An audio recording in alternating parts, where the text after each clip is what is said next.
বিয়ে মানেই শুধু খাওয়া আর খাওয়া।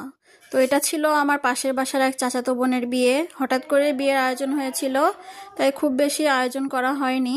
তাই যে রান্না হয়েছিল বিয়ে বাড়ির জন্য সেটা দিয়ে আমরা বড় একটা থালি সাজিয়েছিলাম। এরপর বরকে খাইয়ে আমি নিজে খেতে বসে গিয়েছিলাম। তো আমি প্রথমে এই মাছ ভাজি দিয়ে শুরু করেছিলাম। গ্রামের বিয়ে বাড়ির সব রান্না কিন্তু অনেক মজার হয়, বিশেষ করে এই সবজি আমার ভীষণ পছন্দের। এরপর পাতে পড়ে গিয়েছিল সেদ্ধ ডিম এবং সবজি। আমি আরো একটু বেশি করে সবজি নিয়েছিলাম, খুবই মজার হয়েছিল সবজিটা খেতে।